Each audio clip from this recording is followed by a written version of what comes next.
নমস্কাৰ, মই বিজয়। এতিয়া মই ড্ৰাগন ফ্ৰুট বাগানত মোৰ পৰিচৰ্যা কৰি আছিলোঁ। এতিয়া মই যোনটো পৰিচৰ্যা কৰি আছিলোঁ, মই ভাবিছোঁ যে আপোনালোককো দেখুৱাব লাগে। এই পৰিচৰ্যাটো অতি জৰুৰী, বা এই পৰিচৰ্যাটো গম পালে ড্ৰাগন ফ্ৰুট গছৰ ওপৰত আপুনি 6 মাহ বা 8 মাহৰ ভিতৰতে ফুল ফল আনিবৰ কাৰণে সক্ষম হ'ব।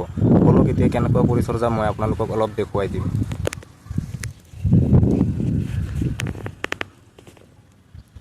ইয়াত আপুনি চাবই পাইছে, মই ইয়াত এটা মাদাৰ কাটিং লগাইছোঁ। এই তলত লগাইছোঁ, চাবই পাইছে।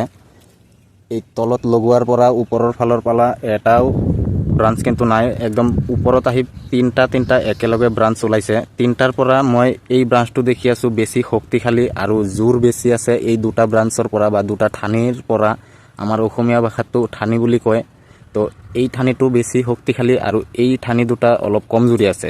মই চেষ্টা কৰি আছোঁ এতিয়া এই ঠানিটোক ওপৰৰ ফালৰ পৰা, ইয়াৰ পৰা ওপৰৰ ফালে একদম এই টায়াৰটোলৈকে লৈ যাব কাৰণে। যেনেকুৱা নেকি এইফালে চাব পাইছে, এই ব্ৰাঞ্চটো ওপৰৰ ফালে গৈ আছে এনেকুৱাকৈ ইয়াকো লৈ যাব লাগিব। এতিয়া মই যদি এই দুটাকো ইয়াত ৰাখি থৈ দিওঁ, তেতিয়াহ'লে ইয়াৰ গ্ৰোথটো কিন্তু অলপ শ্ল' হৈ যাব, বা ই লাহে লাহে বাঢ়িব। আৰু এতিয়া যদি মই এই দুটাক যদি কাটি দিওঁ, তেতিয়াহ'লে ই কিন্তু বহুত জল্দি বাঢ়িব। যেনেকুৱা নেকি এই ছাইডৰ এইটো চাবই পাইছে, ওপৰৰ ফালে গুচি গৈছে।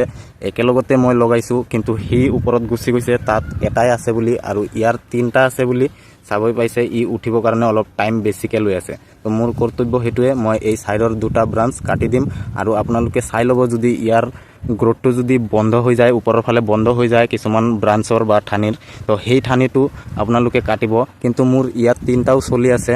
মই আৰু বেলেগ ভিডিঅ'ত দেখুৱাইছোঁ আপোনালোকক যে কোনবোৰ ঠানি গ্ৰোথবোৰ বন্ধ হৈ যায়, সেইবোৰ ঠানি গছত নাৰাখিব। সেইবোৰে খালি এনাৰ্জি লৈ থাকে আৰু কোনো কামত নিদিয়ে আমাৰ এই ঠানিবোৰ।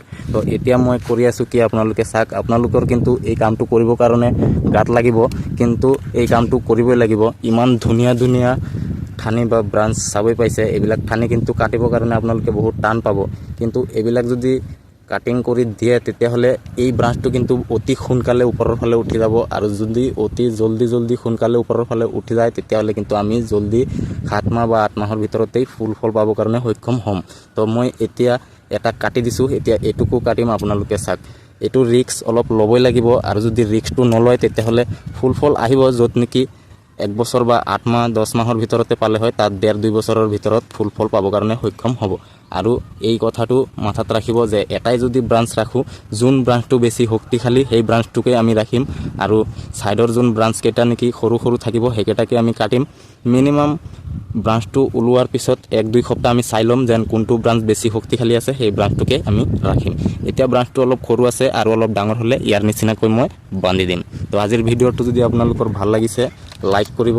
চেনেলত নতুনকৈ আহিলে ছাবস্ক্ৰাইব কৰিব। আকৌ লগ পাম এনেকুৱা নতুন ইণ্টাৰেষ্টিং ভিডিঅ'লৈকে। এতিয়া এই ব্ৰাঞ্চটো ওপৰৰ ফালে টায়াৰত উঠি আহিব।